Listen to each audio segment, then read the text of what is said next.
Welcome, everybody, to yet another episode of Too Legit to Crit. It is a tabletop role-playing podcast hosted by two people who have dumped every single stat. Yeah, that's accurate. I think it sounds about right, doesn't it? Yeah, I would say it's weird that we've survived as long as we have. Without adult supervision. No, we are the adults. That's the fucked up part. That's so fucking scary. Yeah, I don't like it. We're in charge of other human beings as well. I know, that's insane. That is Yeah, that's just madness. Yeah. Who thought that was a good idea? So, how are you? I am hot and bothered and tired, in several words. So, what about yourself? So basically you're going through the menopause? I am indeed. Yeah, I'm going through something similar because we live in the same place. Yes. So we do happen to share weather. Yes, we do. It's not that sporadic. And it is quite hot, yeah. Yeah, it is rather warm.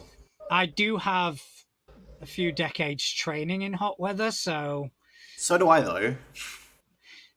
But it's undeniably hot. That is for sure. I think the big difference is, right, where we had the training in hot weather, both of us, the houses are built for hot weather.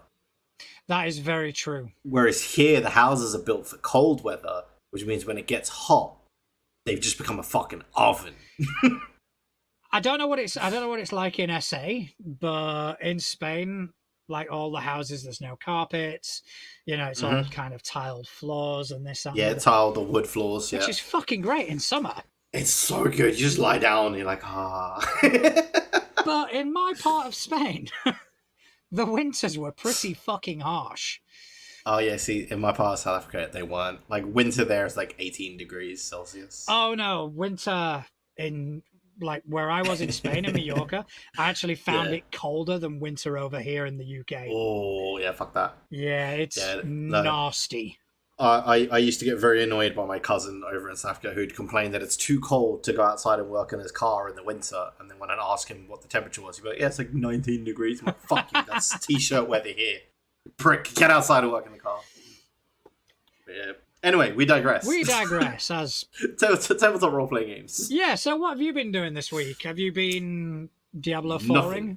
Yeah, Diablo 4ing, and my clan on Old School RuneScape is in an event against another clan, so I've been taking part in that a little bit as well. But mostly Diablo 4ing. Did you get to level 100? I did not. I lagged and I died at level 49. Oh, dude. I was very upset. Very, very upset. I mean, the top 1,000 spots are still open. I don't even think we've had 30 level 100s yet.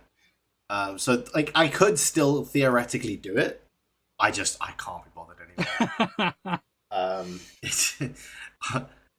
I just can't. Just lost all fucking interest. Yeah, well, the problem I've got, right, is my PC isn't the greatest. So I quite often get like FPS stutter and stuff when I'm playing games like that because they're quite demanding on the graphics card.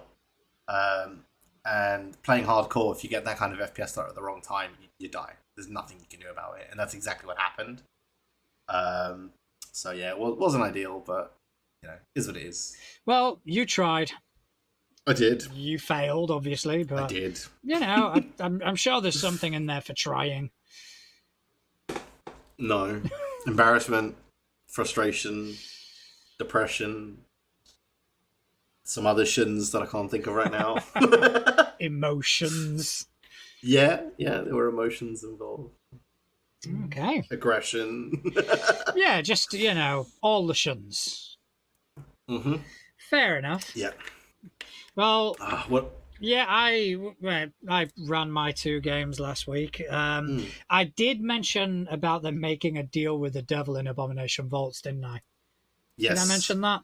Well, yes, you did. Funny thing about that is that when that happened, it was an incomplete party because 2 people couldn't make it. And obviously, it was quite an important decision. So I didn't want to force anybody's hand. I didn't want to Yeah, of course. kind of make a decision for the players that were absent. So it was kind of, right, this is on you three. You three people have to decide this. We're talking about a paladin, a champion, and a sorcerer that is linked to the goddess of death. And it was, because when it first came about, I went, there's no fucking way they're going to go for this. Yeah. But I put on my best diplomatic hat and just started going for it. And, part of it was the story. And I like to think that part of it was me being quite charismatic. So they ended up taking this deal. They condemned a man's soul to hell, etc., etc. So, fast forward to this week, when the other two party members have turned up and they've kind of gone, so guess what we did? And the response was, you fucking what? So, a large chunk of the session was this whole ethical and moral debate on whether they did the right thing, which I thought was absolutely fucking fantastic. And I didn't even have to stir anything. It was great. No, they stirred the pot themselves. They did. I didn't have to sit there and kind of just poke and prod. I just let them get on with it. So it was a lot of fun, and a lot of character development came out of that. Yeah. So in the Monday game, players were currently traveling from point A to point B. Yes. Point B. That is generally how traveling works. It normally does. Yeah. I'd prepared 4 encounters in between these 2 points. However, when it came around to playing on Monday, I wasn't quite ready to kind of jump into the next thing. Yeah. So begrudgingly, I had to throw in another encounter just to kind of lengthen it a tiny bit. Yeah. However, I didn't just make it a random encounter. I kind of tied it in to one of the characters' backstories, and also tied it into the ongoing quests that the party have. And basically, I had this ancient magma dragon following them. And he appeared. He got bitch slapped, let's be honest. They used really good tactics. Rolls were on their side. So he got absolutely bitch slapped. And when I was about 50 hit points out from dying, I went, you know what? I like this dude. So he escaped. So they now have a recurring bad guy, which I'm going to have lots of fun with. Fun with a recurring bad guy? That doesn't sound right. Oh, yes, it's going to be interesting. So, but they actually really enjoyed it as well. And just to hear their reactions when it's like, this is an ancient magma dragon, it was like, for fuck's sake. Brilliant. Yeah, so that was me. I don't think I've done anything else. Well, no, because we were going to have the... We were. But I was not doing so great. Had a little bit of a upset belly. Oh, bless you. And yeah, just like it just drained me. So like like when like you're feeling really fine 1 minute and then next minute you just like it just saps everything out of you. Yeah, I know that. It was that. Yeah, it was that. I used to call those hangovers. Yeah, but I don't drink. Yeah, nor do I. But I've got very traumatic memories of when I did. But yeah, so yeah, that was upsetting because I was really looking forward to that. Well, no worries. I've got the operation prepared, and I was speaking to the other player that we were going to bring in, and I might be inclined to maybe once every couple of Fridays do something face to face. Yeah, that'd be cool. Because I think that was what I was looking forward to the most. Is it actually coming around here and doing it? Yeah, because I've never run Delta Green in person, Yeah, it'd be fun. and it is a game about atmosphere Yeah. and creating the atmosphere and creating the tension. And I think having eyes on the players while I'm doing that will, Make life a bit easier. yeah, it will definitely see what lands, what doesn't land, Yeah. and I'll be able to kind of focus in on creating that atmosphere. So yeah, if you're up for it, Yeah, man, definitely. I'm absolutely up for it. I love that system. I think it's so fun. Because like it's fun in its simplicity, if that makes sense. Because it's not one of those like, oh, here's a 5 million page rule book. It's like, here's the rules. You can learn them in like 20 minutes. For the most part. And that's enough to sit down and just fucking have fun. the complexity of this system is on the side of the GM. Yeah. Because you've got the need to know, which is enough for a player to start playing. Yeah. It's even it's even enough for like used last time. for a fledgling handler to be able to know the basics and run from there. But once you get the agent's handbook and start looking into that, yeah, is that when it gets mental?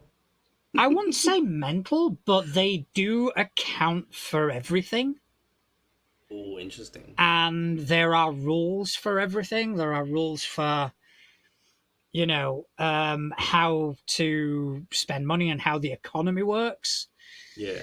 Where there is no monetary item, if that makes sense.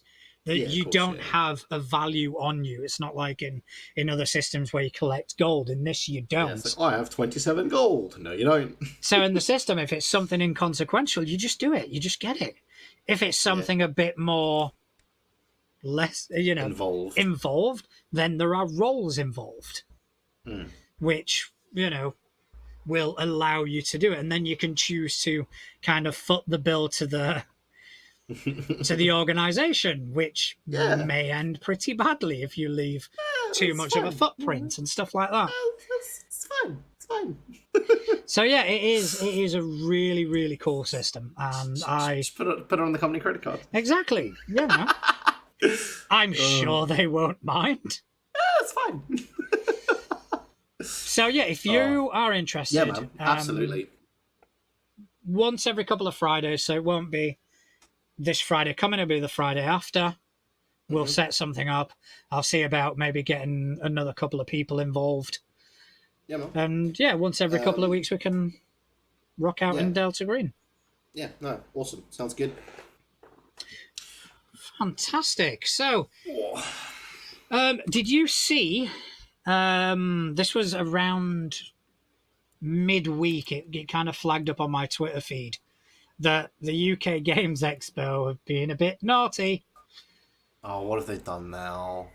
I'll read the title, and I'm actually going to read this quite verbatim because I don't want to paraphrase and misquote anything, because it is quite it potentially could have been very, very serious.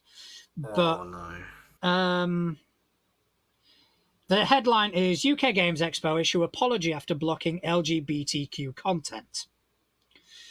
Oh no. And an RPG designer, W.H. Arthur, shared that his proposed live session runs of Avery Alder's Dream Askew and J Dragon's Sleepaway at this year's UK Games Expo were promptly rejected, specifically citing queerness and themes of sexual orientation as the reason. To add insult to injury, all mentions of queerness were removed from Sleepaway's event description, which is a core theme. Yup. That's a bit dumb.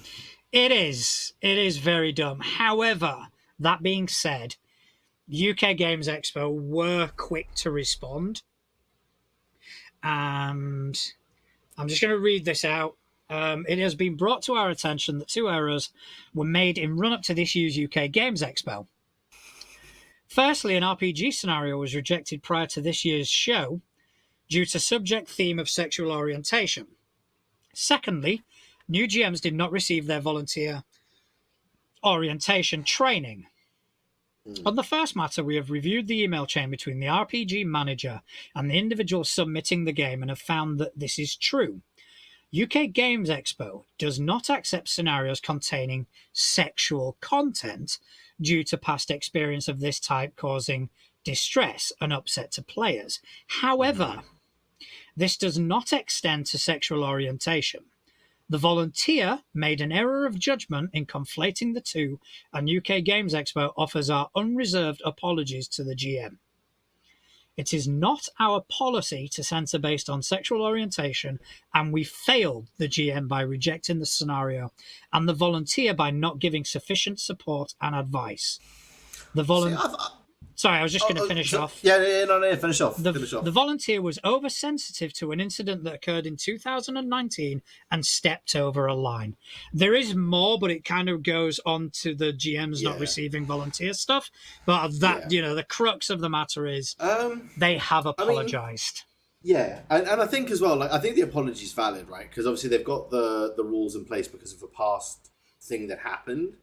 And it looks like there was maybe a bit of a misunderstanding or an overlap in what that person in the email chain read that as and what it was. But the fact that they've immediately just put their hands up and said, "Yep, we fucked up. We've gone through it all," and they've not tried to pass the buck at all, because they've not even said "Oh, it was entirely the volunteers' fault." They've said on both sides of that conversation it was our fault because we didn't train that volunteer properly. And we didn't educate them properly, and we didn't look at this properly. And I think that that's the best way to handle it, because rather than trying to, pass a buck or anything like that, they just put their hands up, said, "We fucked up on all accounts here. We're really sorry." Yeah, credit where credit is due. Yeah. They have responded promptly. They have responded timely as well. And like you said, they've not kind of excused it. They've just kind of gone, "It was wrong. We were in the wrong.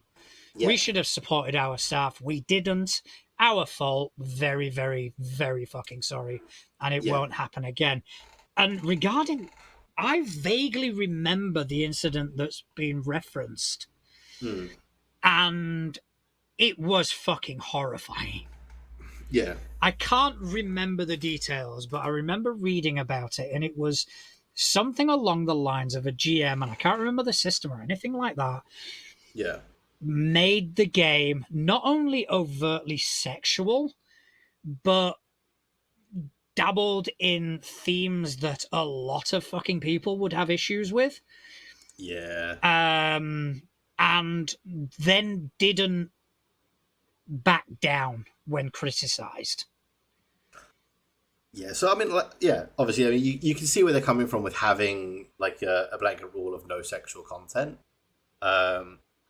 And like they kind of said in that apology, it in no way extends to sexual orientation, and this particular volunteer, conflated the two together, and that's our fault for not training them properly.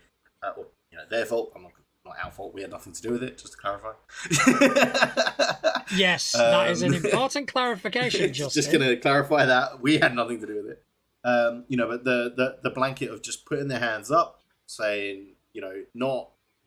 I just think they've handled that really well. Because, should it have happened? No. Did it happen? Yes. But they've dealt with it, and they've handled it perfectly. Yeah, and the evidence kind of speaks for itself. Now, I'm only going from my point of view and my sort of Twitter feed and all this, but it hasn't been kind of hammered. It hasn't been... that it isn't a conversation that's still going on. Yeah. And I think that is quite a valuable lesson to learn for a lot of other companies. That absolutely, yeah. Errors of judgment happen, and at some point your company is going to be scrutinized. Yes. It's how you respond to that scrutiny that will determine the endurance of the scrutiny itself. Yeah. And I think... Oh, yeah, absolutely, yeah. Yeah, and the fact that they've come out and they've said this, and it's kind of, from what I can tell, that it may be going on in regions that I'm not privy to, but at least from what I can see, there's been no more discussion about it. Yeah. And I think that is generally a good sign because if something does turn into a big scandal like the one that we had recently, which we don't need to mention because it's it's been in the news space of the hobby for quite some time now. That was such a big event that it rippled through every single community. Right, there's not a single community, whether they're involved in D&D or a different game or anything like that, that didn't hear about that. Right, so if it's not continuing to ripple out, then chances are the community as a whole have looked at it and gone, all right, yeah, fair enough. To a certain degree. Of course, Um, yeah, yeah. it's the whole, if someone holds a knife to your throat and puts it away, how quickly do you forget that? And essentially, that's kind of what happened. And I think the most damaging thing for Wizards was their response. Exactly. Yeah. Because at the end of the day, right, even these big companies, they're still humans, right? People are going to make mistakes. And like, I think the way you said it a minute ago perfectly sums it up, is it's how you respond to that mistake. And they didn't respond well when they made their fuck up. I'll be the first to admit that. Their initial response was not good. It was it was insulting. Exactly. Right? Which is why that dragged on for, well, it's still ongoing, really, to a degree. Some people have moved past it and just cracked on. Others have not. And some people probably never will because of the way that they handled it. Whereas, like this one, because there's no long, it's kind of not faded away, because I'm not going to say that, right? Because it hasn't. It's still being reported on. But the community as a whole isn't like calling for blood because of this mistake. It's because of the way they handle. Yeah, definitely. Like I say, credit where credit is due. In a perfect world, this error wouldn't have happened. Mm-hmm. But in the we don't world, live in a perfect world. exactly, in the world that we live in, it did. And I've got to kind of take my hat off to them. They responded the best way possible in a bad situation. Exactly that, yeah. And the fact that they didn't even just like try and brush it off, like they investigated first by going through the entire email chain, going through it all, right? Yeah. And they obviously spoke to the individual involved because they've understood where they were coming from with it as well. So they've gone through the email chain, they've spoken to the parties involved, and they've seen where the mistake has happened, and they've immediately kind of gone, right, yeah, we fucked up. That's on us. So yeah, top tier response. Yeah, very well done. To a bottom tier situation.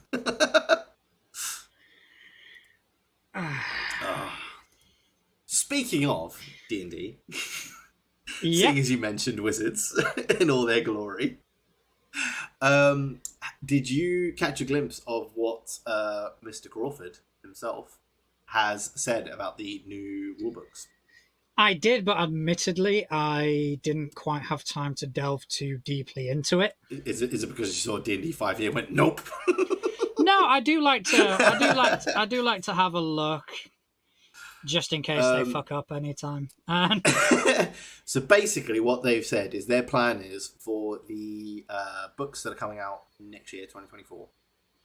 They want those to be the books for the next 10 years. So it looks like the core rules of D&D will not be changing for the next 10 and a bit years once that comes out. They still haven't named it. So they're not calling it 6th edition or 5.5 or anything like that. They're still kind of saying it's just like a rework of 5e. So they haven't given an official name, and I think they're planning to just keep it as just a rework of 5e is the plan for now. To be honest, I'd scrap the 5e. I'd just call it Dungeons and Dragons. Well, I think that's what the one D&D was meant to do, right? Yeah. But then it kind of caught on, and everyone was calling it one D&D instead of just D&D. No, I mean, But if their even that plan... being said, like the 5e, the only people who really call it 5e are people that have been playing multiple versions of D&D. Like when I'm getting ready to play a game, I don't say, "Oh, I'm playing D&D 5e this week." I just say I'm playing D&D. Yeah, and I think that's kind of what they need to lead into. Yeah.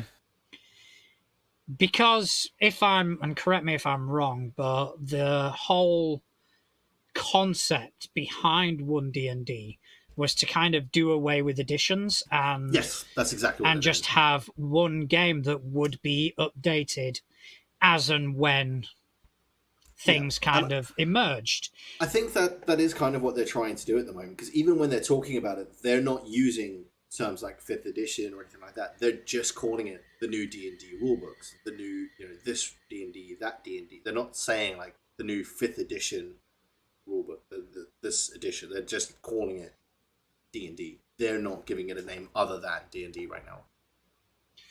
Which is fair enough. Mm. I don't know. I don't know how sustainable it is in long term. And I'm not talking about the decade. I think, Pathfinder's been around for a decade before they released a new edition. Yeah, 5e must be getting up there. yeah. Um, I don't even know when 5e first came out. I think it was like 2014. I think it was. So it's been about a decade that's been out when the books come out in 2024. yeah, so I don't know. I mean, if the whole concept is to do away with editions and just have D&D and Yeah, progress it, I think at some point the editions do need to change. Maybe it's not in yeah. 10 years' time, maybe it's in 20 years' time. Mm. But I think with the evolving market and the evolving interest that people show towards the hobby, Yeah. I think at some point let's just clear the slate and start again becomes Yeah. necessary. Well, I mean, isn't that kind of what they're doing with these rulebooks? Because they are tweaking a lot of the core rules and the core classes, and they're changing the way it all works. So they essentially are reworking the entire system without changing additions in air quotes, right? Hmm. So I mean, that is kind of what they're doing with this, and I think that is their plan going forward. Is that they're never going to say like, "Oh, this is the new edition." They're just going to say these are the updated rules. Yeah. I mean, hopefully that kind of works out. And Only time will tell. yeah, exactly. Only time will tell. We'll have to see when these new rule books are released and how they land, really. Which we're looking like mid 2024 is what they're saying for the new books. Fair enough. So you've still got almost a year's About a worth year, of 5e, play tests and yeah, and and whatnot. 5e. And 5e, yes. But yeah, although there's a part of me that thinks that maybe people are just reading into the statement wrong Right. about because basically that like people are saying that that he said that he wants these books to last for the next 10 years, right? But his actual statement is our goal is to prepare the game for its next decade. Now, is he just saying that because it's been 10 years since the last update in rules? So that's the last decade, this is the next decade? Or is he saying that these books are going to be the next 10 years? That's a tough one. Yeah, because, I mean, it could just be that he's just saying the next decade because we've had a decade of 5e, right? Yeah, I get what you mean. Because Um, you're going to get a lot of people that are going, oh, so what's going to happen after the 10 years are up? Like, exactly. let's just wait. Whereas, whereas what he might be saying there is that these aren't the books for the next 10 years, but our goal is to prepare for the next 10 years with these books, right? So this is going to be the foundation that we build the next 10 years from. I think that's That's what it probably the means. I most think, likely. yeah, to me, that's what he's saying. And I think maybe he's being kind of misquoted a little bit there with these are the books that are going to last 10 years. I don't think that's what he's saying at all. Well, we all know that things on the internet never get misquoted.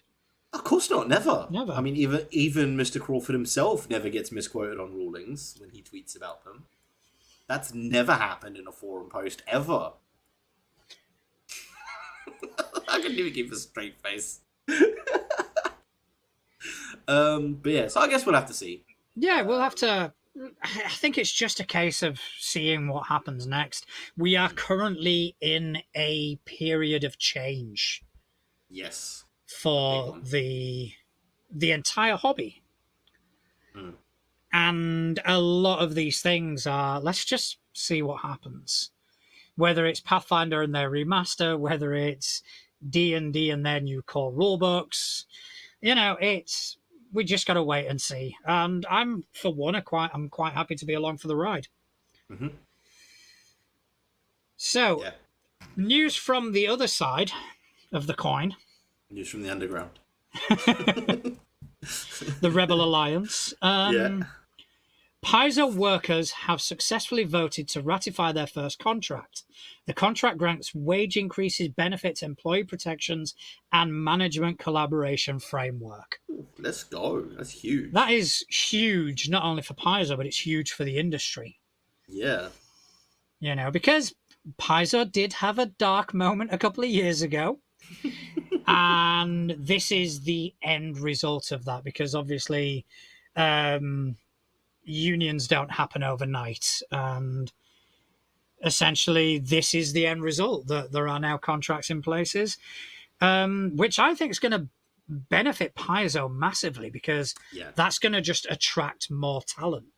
Absolutely. And it also kind of gives them that kind of it gives the talent that's there the security to know that they can focus just on pumping out quality stuff, right? Yeah. Because they're not going to at some point like be halfway through making something really cool and then just like the rug gets pulled from under them going nope. Yeah, exactly. It gives people security in an industry, from what I can tell, isn't naturally secure. Isn't, yeah. So hopefully this has a bit of a butterfly effect where it does affect other companies and people follow suit, and these writers and designers and artists are all treated as they should be treated and valued. Exactly. Yeah. So congratulations to everyone involved in that. Yeah, that's actually awesome. And yeah, like you say, I hope that does kind of pave the way for the fantastic creators that are out there to get a better deal out of everything all round, just wholesale. Yeah, definitely. So, I've got another one to add to the list. Oh God, what is it? Oh, this just sounds amazing. Okay, so Triangle Agency. All right. Okay. It is a satirical horror RPG of paranormal investigation inspired by Control and the X-Files. So from what I can tell, it is essentially you are part of an agency, a corporation, and you have to fight horror elements, but you also have to take care of the bureaucracy side of things. So it's like you get the whole action movie bit, but then afterwards you got to do all the fucking paperwork. Shit like that, yeah. I love that. I mean, just reading the blurb, it says everything about this game advertises a witty satire against late-stage capitalism and the role of corporate bureaucracy in our lives. But it's run through with a biting edge that seems adept at balancing humour with moments of real horror, often perpetrated by the very systems and people who purport to protect their workers. That sounds phenomenal. Yeah. That sounds really fun. Yeah, I'm down. Let's put it on the list. All right, so the Kickstarter runs through July the 6th, and on payday, I am kickstarting this motherfucker. Fantastic. Well, speaking of new things. Okay. Elden Ring, the video game of the Dark Souls franchise. I've heard of it. I've not indulged. I am not either. I've never played any of the Dark Souls franchise. However, this being a tabletop role-playing game podcast, makes no sense to talk about a video game unless it's Diablo 4, because I play that a lot. Yeah. However, the Elden Ring tabletop role-playing game has got a release date Interesting. of later this month. However, there is one small problem. Okay. It's only being released in Japan and in Japanese. There will not be an English version. Really? No, they're only releasing it in Japanese. So start brushing up. They've got examples of character sheets that I can't make head nor tails of it. So they're not aiming for a worldwide release at all? No, only in Japan, and you can only pre-order it on Amazon in Japan. That's madness. It's going to be releasing on the 20th, so in like just over a week's time, and you can only pre-order through Amazon Japan. They've not ruled it out, but they've just not confirmed an English release. We need to get our hands on a copy of that. Well, you can order it and they'll ship it outside of Japan. Because that's going to be a collector's item. Yeah, you can order it and they'll ship it out to anywhere. But yeah, they just don't have an English copy. So I might have a little cheeky look at the pre-order, see how much it is. Actually, I'll do that now while I've got it loaded up. The shipping is going to fuck you. Well, maybe not. So if I was to pre-order it, it's 6,000. It's actually not that bad for shipping. It's only 2,785 yen. What is that in pounds? In our money. Let me add the two together because my brain's not working. Plus 275.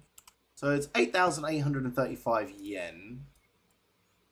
8,835 yen into GBP.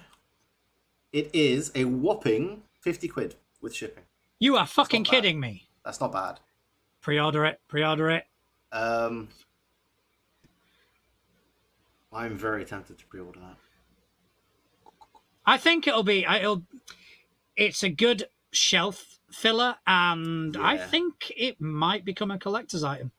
Or you can get the Kindle version, which obviously is free to your Kindle, for 6,000 for like the same price. It's 50 yen difference.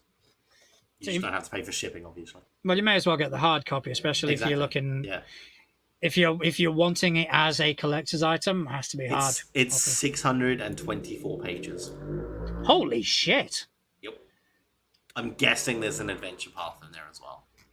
For that many pages, I would hope so. I would imagine so. Because I know these games are quite notorious for their difficulty. Yeah. Actually, I can tell you exactly what the split on the pages is. Oh, cool. It's 192 pages for the core rulebook. 96 pages of skills and like sheets and stuff. And then 336 pages, so the rest of the book, or the bulk of the book, is for enemy and scenarios. So that's going to be like your monster manual and a couple of scenarios and stuff. That's pretty good. And that gives you your bestiary and your campaign guide, is that 336 page portion.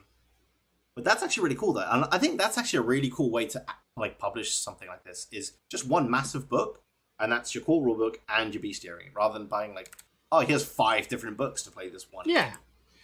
I quite like that. And it's decently priced, so 50 quid. That ain't 50 quid, you can't go wrong. Yeah. I think I might have to buy a copy of that. Yeah. Tempted. Very tempted. And then I'll learn Japanese and run it. Oh, yeah, definitely. That is what you have to do now. But yeah, so that's my little tidbit of fun information for you. Well, I actually saw something which caught my interest initially because of the concept of the game. But then I went down this rabbit hole, and it just... Yeah, all right, I'm going to just start. So I saw something. A game called Ether Nexus, right? Right. Which is a high fantasy mecha tabletop role-playing game is now on Kickstarter. Okay. So essentially, it is sword and sorcery, but you are piloting mechs. Okay. Which I went, okay, I like that concept. That is really interesting. Mm. And I started reading into it. It does look okay. But then I got to the part where it says it is powered by the Mecha Hack rule set. So I went, okay. So I'm going to check what that is. Yeah. So I went and I checked out Mecha Hack, and I seem to have lost it, but bear with me a second.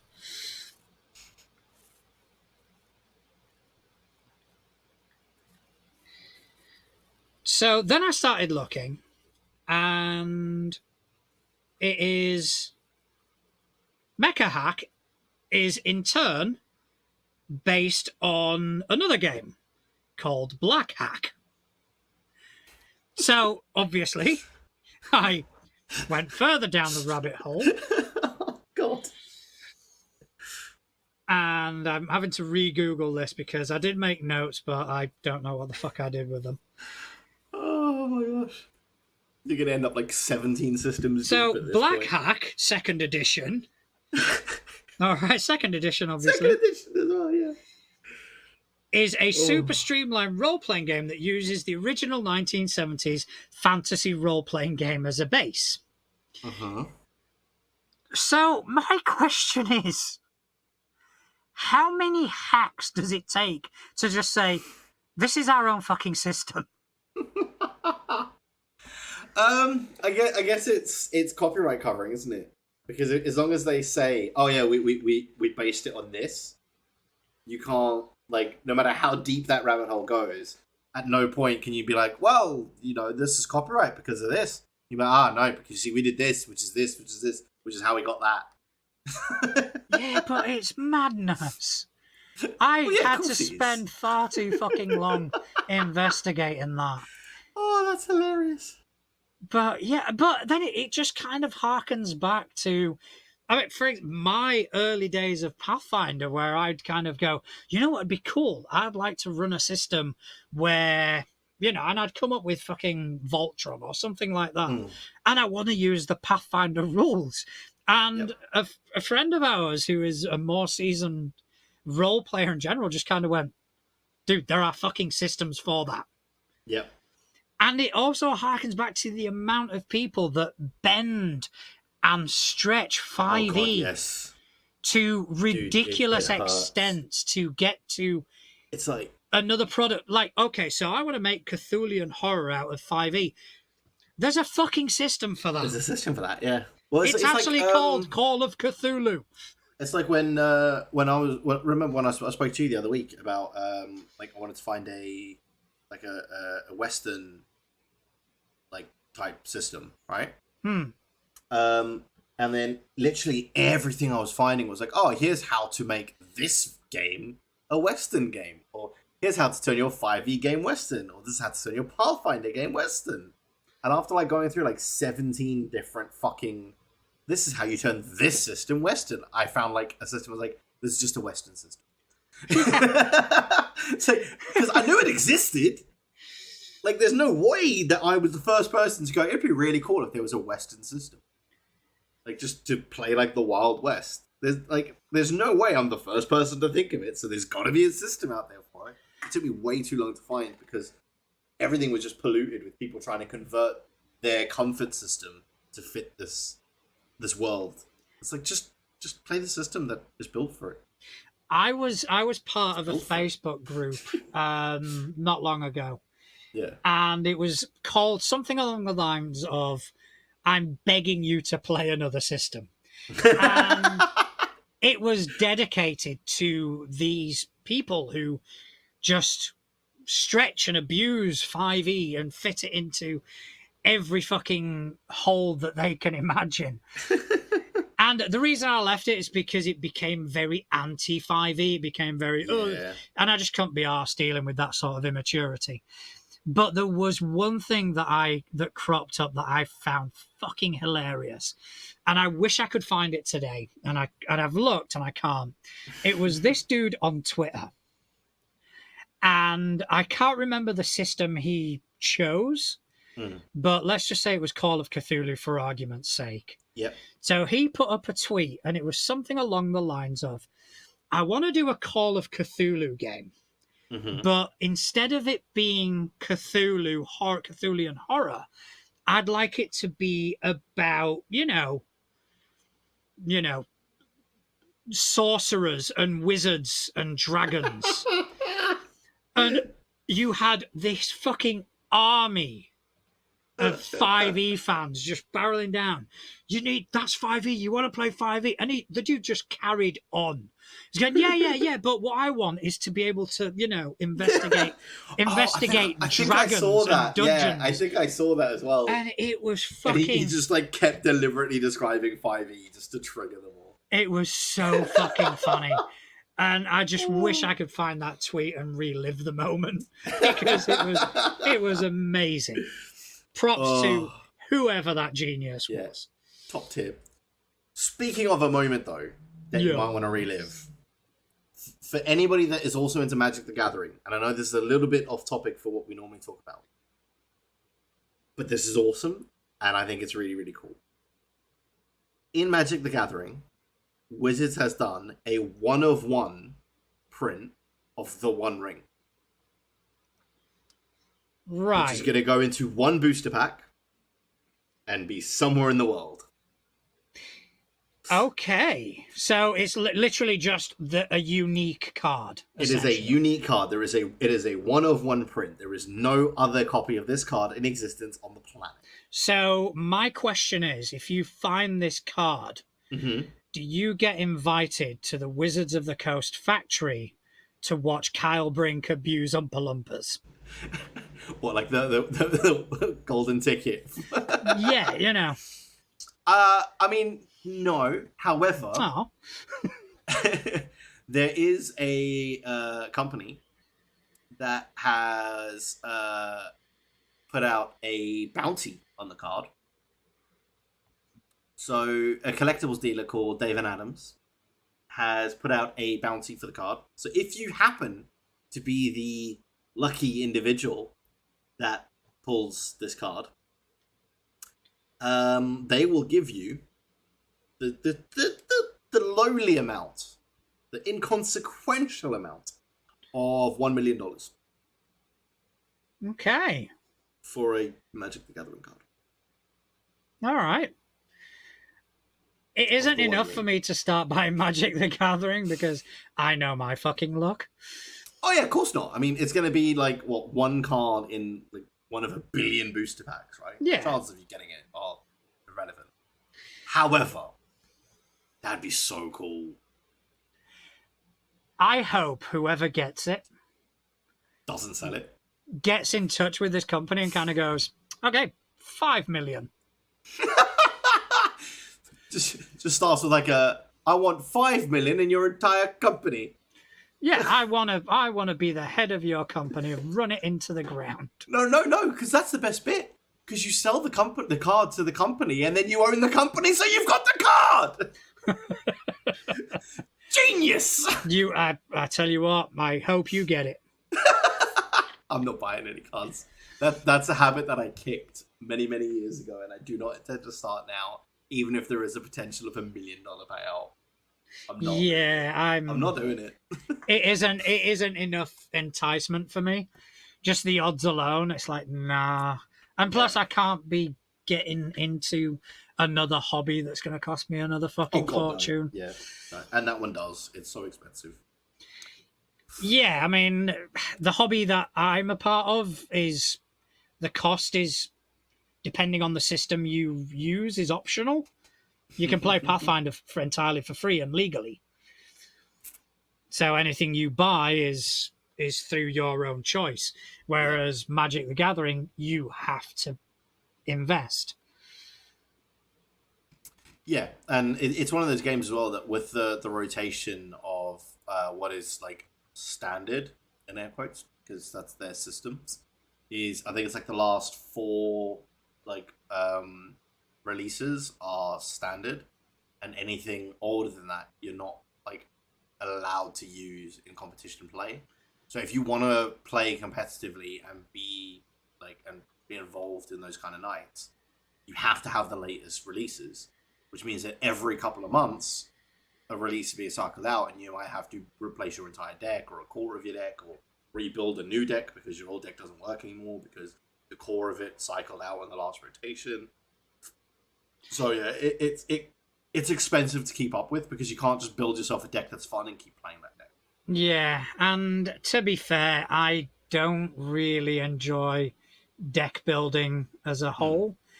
I find it tedious, Yeah. and it's just not really for me, to be honest. No, I'll leave Magic the Gathering to those people that are invested in it. Yes.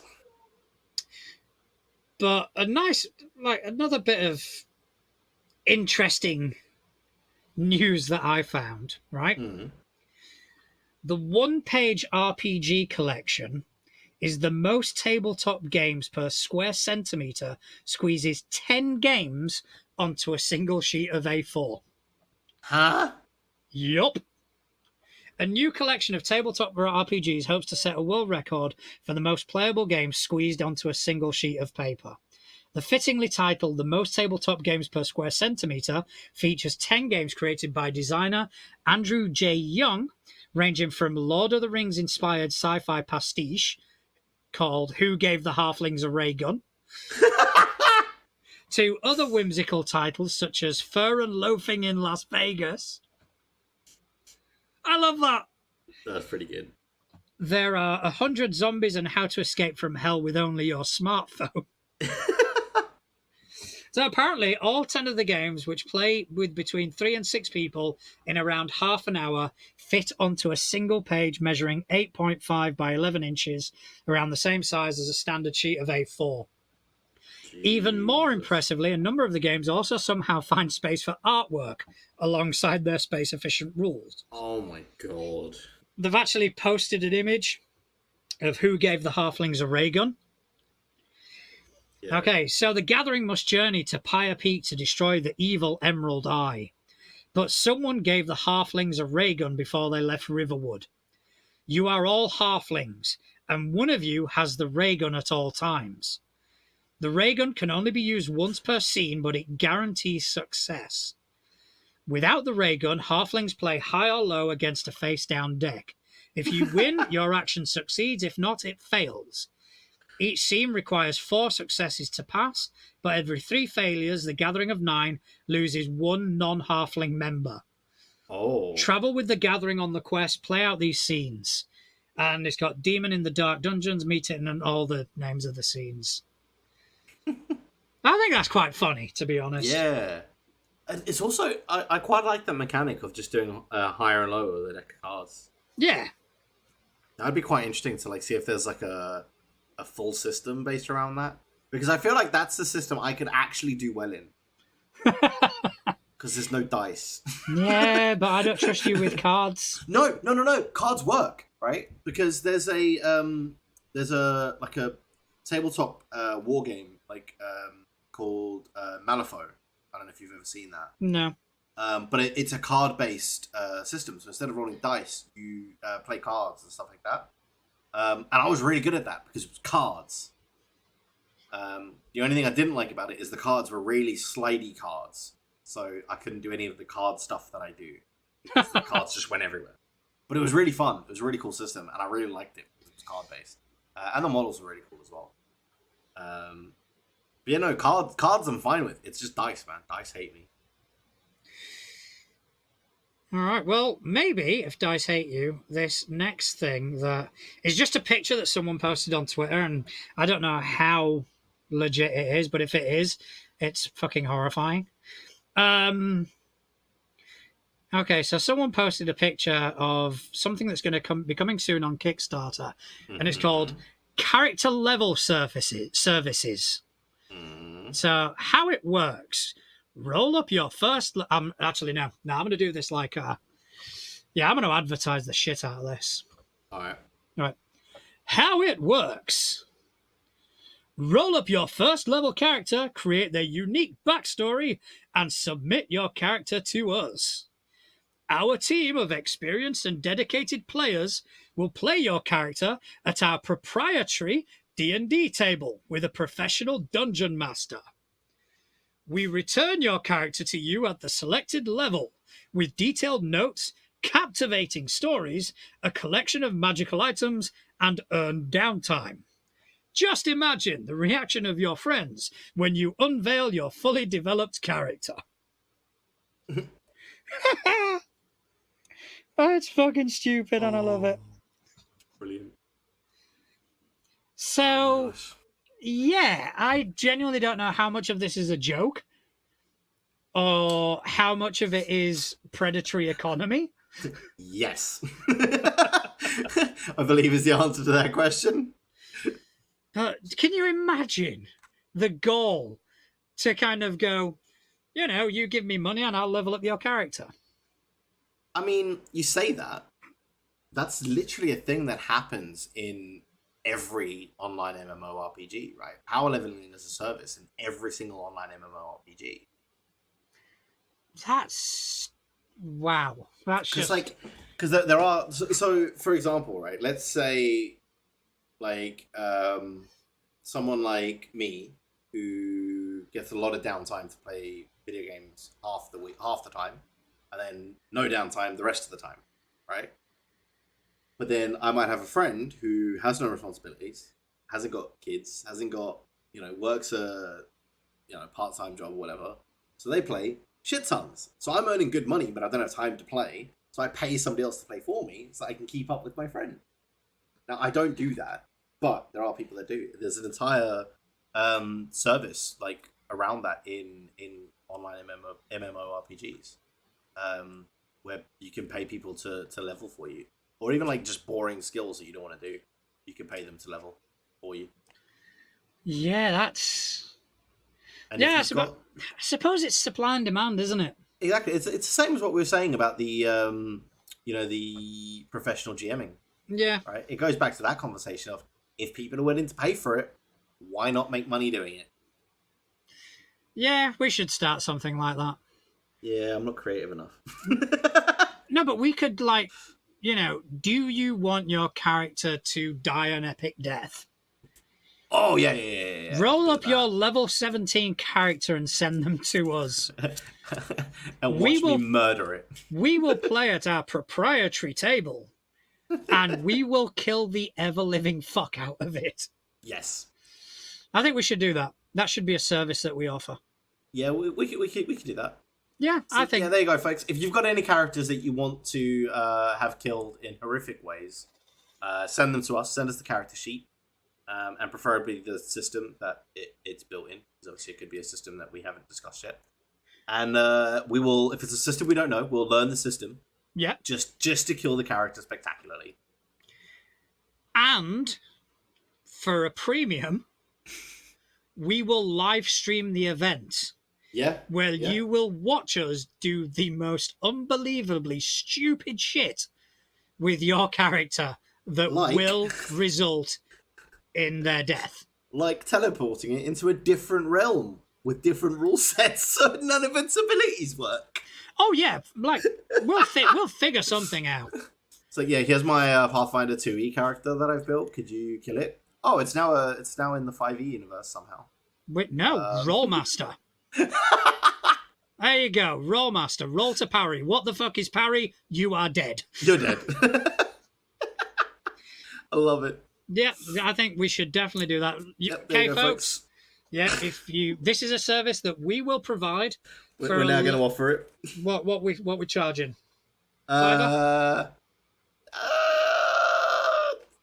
Yeah, sure. Yeah, fuck it. Give us a $5. Each. And obviously each, I'm just checking. And then we will kill your character. Yep. And it will be epic. It will be a story to be told for generations to come. Because I'll roll in that one. But we'll make it funny. Yeah, well, yeah. I'm very good at making that ones funny. I've got a lot of experience and practice in doing this. Yeah, exactly. So I can be the GM. I will roll many nat ones, and we will kill And characters. It'll be beautiful. all right, so write in if you want us to perform that service for you. Just do questions at toolegit2crit.uk. Speaking of questions, Speaking of questions, do we nice have one today? That is a very good segue. I'm right. It's almost like I'm a professional. That was a segue, and I think we should actually go to the couch. Okay, let's go take a seat. Let's go take a seat. What have we got today? Well, today from Couchyroth. Oh, actually, I just, before we get into the question, I just want to let people know, right? I never know the question until John reads it to me. He will not give me access to the questions. Nope. So I find out the questions when you guys do, basically. I just wanted to clear that up. If people think that I've had time to like prepare any of the answers that I've given in the past to questions. No, that is 100% true. I do not tell Justin the questions. At Couch's request, Couch does not want Justin to know. It's so annoying. We kind of have to honour that, considering he's the person who keeps us in business. Yeah, I know. What's he asked us today? Okay, so Couchyroth, who is calling us from the dark recesses of the human psyche. I'm a regular there. Me too. Yeah. So when setting up a game, you mentioned having the right people for certain systems. Is that something you would always take into account when running a game or playing? Example being invited to play a game and not knowing other players, or knowing a person that you've heard stories about, in brackets, not good ones. Would this decide whether you would play or run a game or not? I personally don't think it would for me. I've always been one to not listen to what other people have told me about someone. And I like to make my own mind up for that sort of thing, right? Now, if later on it turns out that those stories were true, then I'll probably not play with them again going forward. But I always like to find out for myself. Because it could just be that they didn't get on with that person, right? Mm-hmm. And you do. It could just be something as simple as that. Which is why I also try not to... I will try not to say stuff about other players as well. I try. I don't always succeed, as John well knows.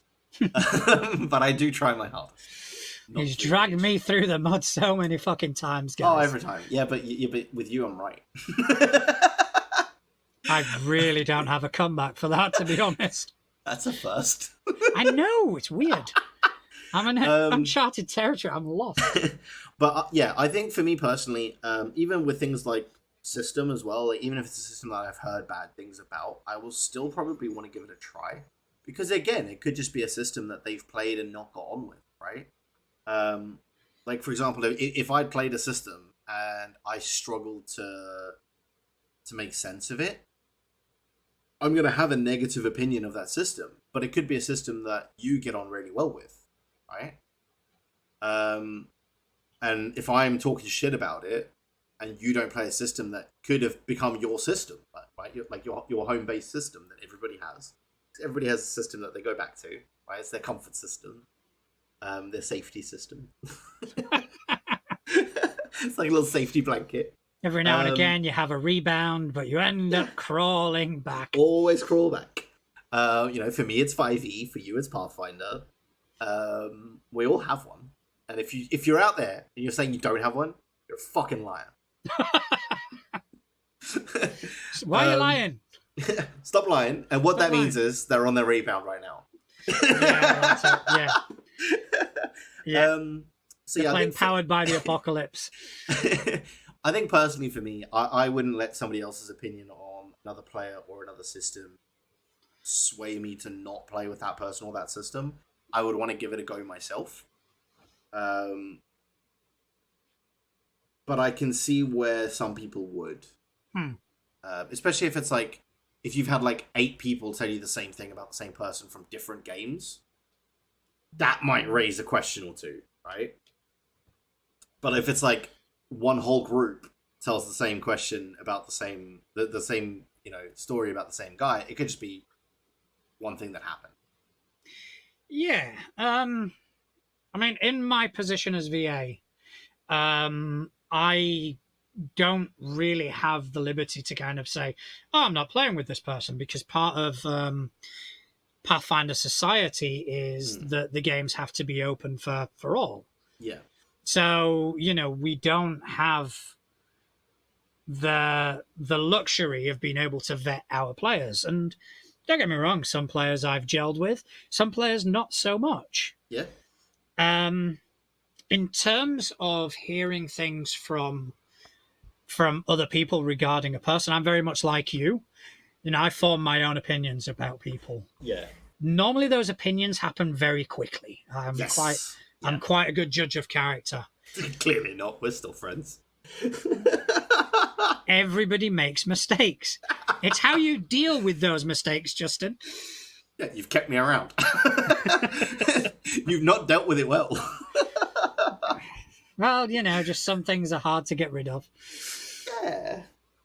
But where was I? You completely fucking threw me. Right. Yes.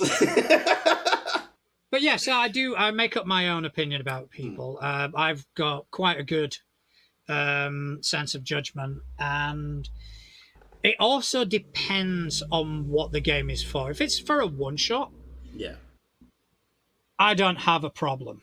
Yeah, all bets are off at that point. In terms of like a long campaign, I will slightly vet players, but that's not for my benefit. It's for the benefit of the table. The group, yeah. If I have someone wanting to play who I don't think is going to be the right fit for the group, Yeah.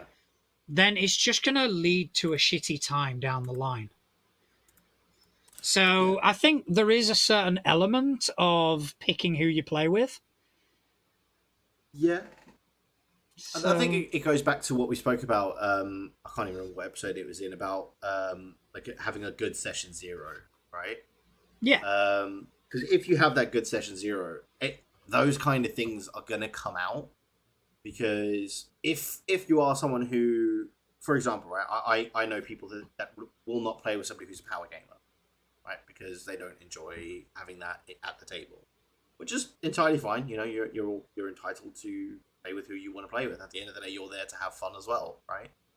And if you're sitting there during that session 0 and you're creating, and they start going through like, oh well, this mechanic is going to gel really well with this mechanic, and all they're focusing on is how all the mechanics gel together. That's going to be a red flag that they're probably going to be a power game, right? Oh yeah. So I think that I think it all really is going to come down to that session 0, because any expectations should be laid out during that session 0. Any red flags should be visible during that session 0, I think, because if you're engaging them during that creation stage, and they're not giving the right feedback back to you, you should be able to build your session 0 to kind of iron all of those things out. Now, don't get me wrong, some things, as we've already established today, some things are going to slip through the cracks, right? And then it's just how you deal with it from there. But I think for the most part, anything like that, you're going to be able to iron out during session 0. Yeah, and it doesn't always have to be necessarily a negative thing. Because like we've mentioned on multiple occasions, I love running Delta Green. Yes. I find that Delta Green is a difficult system for some people. Yeah, I can see that. Because it does touch upon a lot of very dark, very difficult themes. And I know I've got certain friends that would struggle with that. So I would be a bit more reluctant to offer them Delta Green. Yeah. And I would warn them exhaustively as to Yeah, what they're getting into. But also I would set up some form of X card system or yeah, something, some safety system in yeah, order for that. But yeah, I wouldn't, like certain people, I wouldn't pick Delta Green as my go-to. yeah. And I think as well that that's probably where more often than not you're going to make that decision, right? Is if you're running a game, who do you invite to that game? Because if somebody invites me to a game, I'm going to give it a go because I like to experience that sort of thing, right? But I'm also going to look at it and go, well, they've looked at the system, obviously, right? Because they're looking to run it. So they've at least read a little bit, or they've seen something, or they've heard something. And they've probably looked at their friend group and gone, I reckon Justin will enjoy this. Yeah, So to a degree, that once you get that invite, they've already kind of weighed up the system against your likes and dislikes, right? yeah. Because I know that I'm probably not going to get invited to a game where the whole point of the game is for all the characters to be vegan, because I have made my stance on that whole thing very, very clear to all my friends. So I'm not going to get invited to that kind of game because they know I'm not going to enjoy it. So um, that was a weird sort of example. well, no, I had a conversation about vegans earlier today. That's why it Fair was in enough. my head. It just kind of really struck me as it's just out of left field. yeah, that's his example. That's his go-to no system. Yes, anything about vegans. Fucking hell. Look, I'm South African. We like our meat, all right? But Fucking hell. it's like hobbits and second breakfast. Oh, now the vegans are going to be pissed at us. I mean, they're pissed at me anyway, so it's fine. Yeah, can I just say that Justin's thoughts do not reflect my own? Yeah, no, absolutely. And don't get me wrong, I've got nothing against vegans. I'm just going to say that now as well. I've got nothing against them. It's just not a lifestyle for me. Fair enough. Let's leave it at We're going to leave it at that. But what I was saying is, they've looked at the system, they've weighed up what I like, what I don't like, what I'll enjoy, what I won't enjoy, before they've said, let me invite Justin, right? And like I would do the same, right? If I'm looking at a new system, I'm going to weigh up the options and go, well, of everybody I know that plays tabletop role-playing games, who's going to enjoy this game the most? And I'll invite those people first, and I'll work my way down the list. So if you get invited in the first tier, I think you're really going to enjoy it. If you get invited later on, I think you might enjoy it. And if you don't get invited, I've looked at it and gone, yeah, they're going to hate the system. Yeah, but to be honest, sometimes I could be wrong. Yeah, sometimes Yeah. you can be surprised. Yeah, you could be wrong. And that's one of those things that you're going to have to make that judgment call. Or it could be that you're running it one day and they're there, or they see the book on your shelf and they're like, oh, what's that? And they're like, oh yeah, let's give that a try. And then they fall in love with the system. It can, it could happen. You could completely misread them. But yeah. Yeah, I mean, that actually happened to me not long ago. A very good friend of mine. I'm not going to go into reasons, but I know that Delta Green, I made the assumption that Delta Green Wouldn't be for them. wouldn't appeal to them. Yeah. And we were speaking, and they're very interested in starting out tabletop role playing. They've never done it before. So we were talking about different systems, and I went, okay, the systems I normally run, you've either got high fantasy, think Lord of the Rings with superpowers, essentially. Yeah. Then there's also... It's actually one of the best descriptions I've ever heard of high fantasy as well, by the way. That's Pathfinder, Lord of the Rings with superpowers. Yeah. And so I mentioned a couple of systems. I think I also threw in a bit of Numenera, which I'm still quite new to. Anything in the Cypher system, I'm still getting my feet wet. Yeah. And then lastly, I went, oh yeah, there's also, there's an existential horror system where you essentially play agents combating world-threatening things that you can't see, and it's all based in like the Lovecraftian mythos and this, that, and the other. And they went, "Oh, that sounds interesting." I went, "Okay, right. So Delta Green it is then." So I'm carefully selecting a scenario which is a bit easier to digest. Yeah. Because there are some of them that are fucking hard, even for me. Yeah. Where I have to stop and kind of go, Ooh. "Oh, fuck's sake." Yeah, I think, so hopefully that answers that question. I think we did. Obviously, we can't get feedback from Couch until next week or until you see him. I mean, I can just shout out the window. Yeah, shout out the window. Oi, prick! Oi, prick! Listen tomorrow. We answered your question. We do need to get him on the show. I have discussed with him. He is keen to do so. Would just need to do scheduling. He did tell me days that he's available, but that was like a week and a bit ago, and I've slept since then. So I think we would probably have to record a different day. On a different day. Yes. So absolutely. Maybe the news stories that we have sound a bit outdated when we release them. But I think it's definitely gonna be interesting having Couch on the show. Yes. So he can ask us a question. In person. Yeah. And then even you won't know the question. Even I won't know the question. Unless he sneakily tells me before. Still emails it in anyway. Just to piss you off. Well, when we discussed him coming on the show, because he does live literally, like when I say literally here, I mean it, the actual word literally. I can see his house from my window right now, across the road from me. We discussed him actually just coming here and recording it here. So in person for me, not just on the show in person. Yeah, I mean, I'd be tempted to get in on that. The only thing is, logistically, it's a ball ache. Yeah, well, for you, yeah. For us, it's dead simple. Yeah, for you guys, it's pretty straightforward. I'm assuming you've got a couple of mics. I have many. I have 3 PCs. Of course, I have more than one microphone. I mean, I could always record on my iPad. You could. Just don't know what the sound quality. Anyway, this is stuff to be discussed. Yeah, we'll figure it air. out. We'll figure it out.